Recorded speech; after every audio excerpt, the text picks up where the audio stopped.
Day after the Super Bowl, which means we just won money betting on Tom Brady again. I just got home from work. Part of my job is to manage the operations of this warehouse. I supervise a handful of warehouse guys, cruise around to this forklift, and try to think of our next genius money-making bet. To recap how we did in the Super Bowl. We switched our wager at the last minute from Bucks +3 to the money line at Bucks +140. We were going to bet the Bucks +3.5, but then the line dropped and I had a revelation. Why do we need these points anyways? So we made the obvious play at Bucks +140. We also bet a $20 prop bet at +500 that did not pan out for us. Chris Godwin never got into the end zone, and so we post our first loss for the YouTube channel. But an overall victory for the day. My phone's going off. Not much I can say, except it's taken too long to realize profits in some of these positions, like we've been talking about, DSS and such. I'm hitting the reset button. It's not that big of a loss. I was up. I'm still gonna be up like about 30 bucks. I'm gonna lose some cash, but that's okay because I've gotta get that money working. The biggest contributing reason as to why I liquidated my positions and took a loss was so I could get that money back in the market working. Because currently, at the time I'm filming this, all the Gamestop, Nokia, AMC craziness is going on, and I want a piece. AMC is the big talk right now with the Reddit stuff going on. So I buy AMC, I sell it. I make about 20 bucks. I'm buying in small lots. I go back to buy it again when the price drops, and guess what? The price just kept on dropping. So it's sitting at like 13 and some change right now. I'm still pretty hopeful that it is gonna go up. All the stuff going on is gonna go back up. Hey, what's going on, you guys? Just checking in with you. Wanted to make sure that you're aware of what I just did. I just got out of my GameStop trade, made a little bit of money. I am super stoked. I bought 2 puts for 85 bucks. I just sold them for 170 each, 85 bucks each, 170 each. It is that $85 profit. I think it's like 107 or 108%. Minus commission fees. I paid 65 cents on the way in, 65 cents on the way out. And I'm super happy, and I can't wait to do it again. If you couldn't tell, I'm not at home. I am in the Mid-South. I'm actually in the South. At Chris's house, hanging out for the weekend. My fiance abandoned me. She went home to Indiana for a couple of weeks. So what I decided to do was get out of town for a few days. So I am in the South, hanging out here at Chris's house. This place is super cool. Jonesboro's a super cool town. And yeah, having a good time.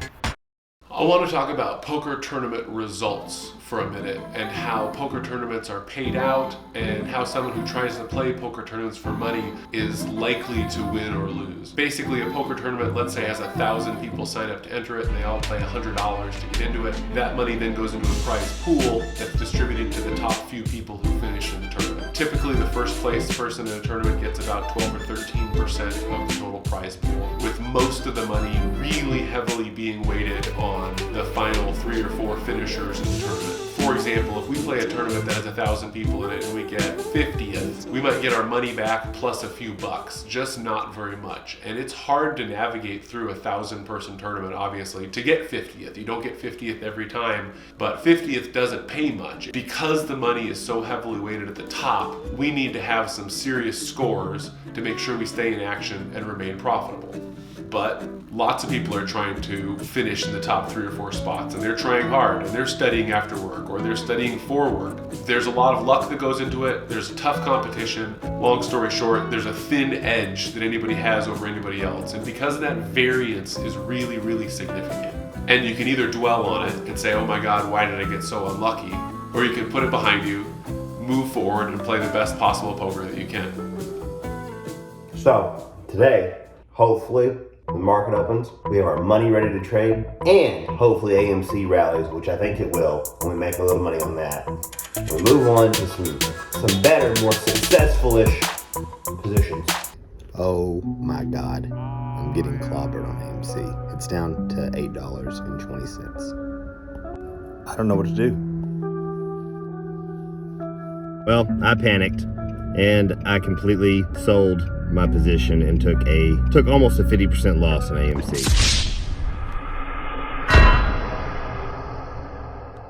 There's a lot of sad faces at the office today. AMC, Nokia, AMC. Status update. I'll spare you all the math, but my account is down. What was once an account starting with $1,000 that I grew to over $1,200 is now down to $875. Okay, so we got 2 new positions. 2. Moved into ARCO. I can't really pronounce this, like Arcos Holdings, whatever. Anyways, I liked its pattern. It was cheap. I got into it at $4.96. Or before close it was at $5.10. Here to make a living, not to make a killing. The second one is UVXY, ProShares Trust. I'll tell you right now, the only reason I'm in this is because while doing research and watching one of my favorite channels, Zip Trader, he stated that this is a great stock to get into for 1 to 3 days. Good thing to swing trade when the market is a circus. And I think right now with everything going on with AMC and that we're in a circus. I have to go walk my warehouse because I have to make sure that my people are taking care of what needs to be done out there. So yesterday I thought I was really cool because I made some money in my puts that I had bought the week bought and sold last week. So I tried to do it again this week, and I think it's a classic case of getting greedy. What I did was I bought 5 contracts for the $10 puts expiring this Friday in Gamestop. Super risky trade. Probably not the best trade, honestly. We bought those premiums for, I think they were $11 each.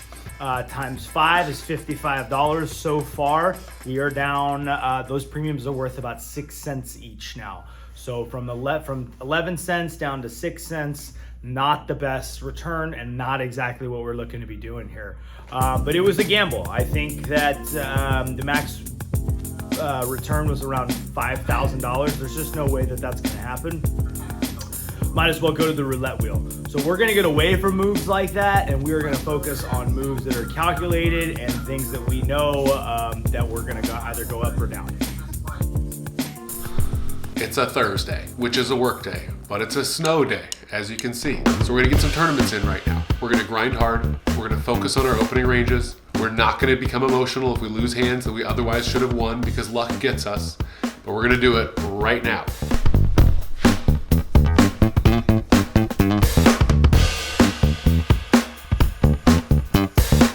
Ultimately, we end up playing 12 tournaments today. We spend $95 on buy-ins for those 12 tournaments, and we collect a paltry $65 in prize money, unfortunately.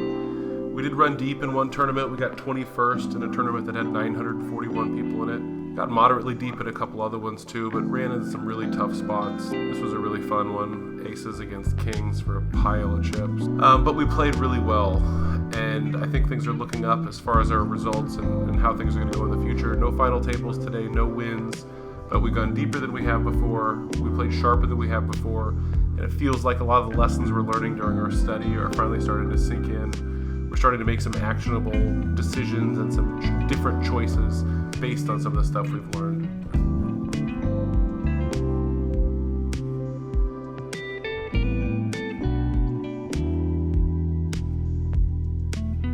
Status update. The bankroll is up to a strong $1,048 due to 3 consecutive winning weekends.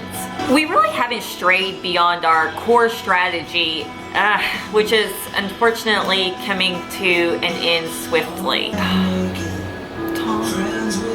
We are going to have to pivot from NFL, unfortunately, but fortunately, we do have the NCAA going on right now, so college basketball is probably where we're going to make our next focus.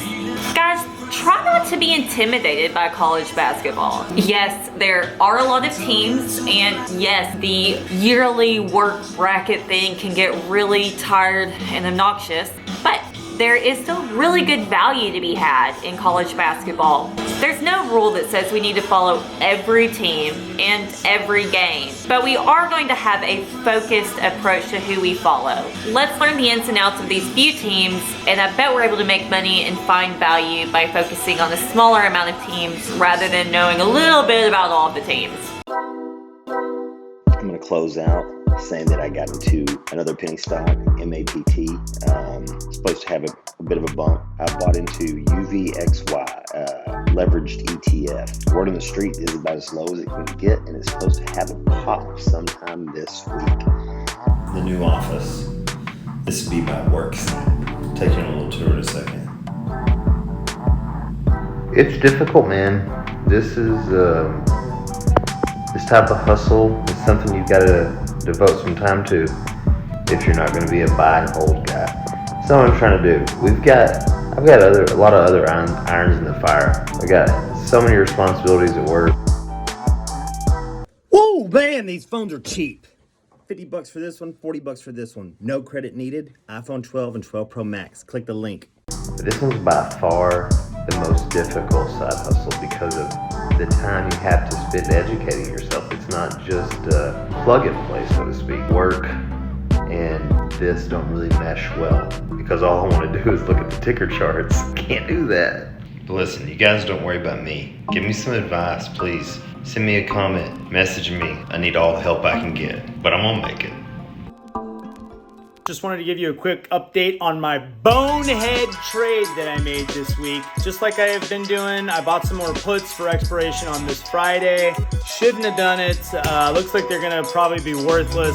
It was a $50 gamble. Not the best gamble, really not a really smart trade. It's a good learning experience. The best part about options though, in saying all of this, is just that. My risk is perfectly defined. I know exactly what I'm gonna make or not make on this trade. $50, not a bad shot. There we are.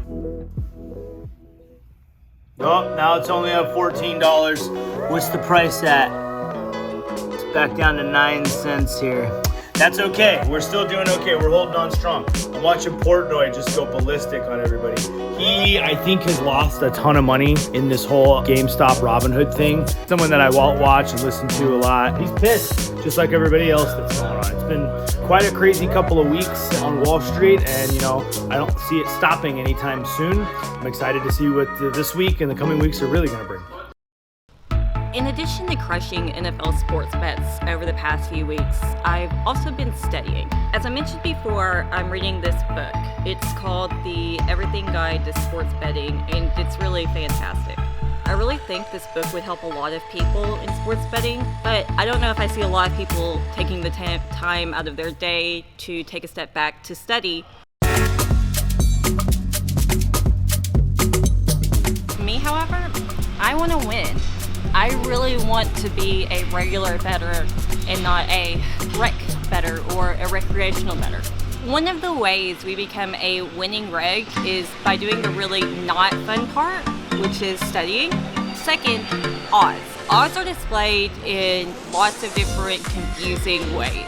Decimal odds, American odds, parlays, totals, over-unders, teasers. There are so many different types of bets we can make, and learning all of the differences and ins and outs can be a little bit overwhelming. Third, and something we haven't gotten too deeply in yet, is picking a strategy. Why am I making the bets that I'm making? Do I have sound logical reasoning behind this? And am I making sure that I'm aligning myself with the side of the house and sharps and not with the public betting? We're trying to be serious about this. We might not always make it, we might not always win, but our goal is to beat it 52% of the time. I'm Jayme, guys. Bye. I mean, I absolutely know I'm good here, but there's just no way I'm going to win this hand. I can just tell you. I'm ahead now, but I'm going to lose. Yeah, oh yeah. So yesterday we played a bunch of tournaments, and while we did not final table or win any of those tournaments, we did do okay. Now, but I'm going to lose. Yeah, oh yeah. What a surprise. We ended up losing a little bit of money on the day, but it was our best playing day for sure. We played the most confident we had. We felt like we were most in the zone compared to the last several weeks of playing, and we are on the cusp. We're on the cusp of making a final table and winning one of these tournaments for a good sized score. So while we're still down a little bit, we're on the road and we're almost there. I have a feeling in the next 2 weeks, maybe 3 weeks, we're gonna see a big victory from us. A first place in one of these tournaments. That's going to be fantastic, and really will get our spirits up, obviously, as we're out there grinding and studying, trying to make it happen. Got a pin cutting his niggas, go ahead, put the tally down. I got 1-2 combos on me, moving like I'm Pacquiao. Pull up in a foreign whip, have foreign bitches freaking out. Got them pulling phones out when they see me hopping out. Fly around, Cali bound. I don't do relationships cause I know they can't hold me down. Making moves in Louis V, I step around the tan and brown. Keep my head above the rim, I'm ballin' like I'm Shannon Brown. We the ones that's ballin' now, yeah. Celebrate the VIP, we mixing up the white and brown.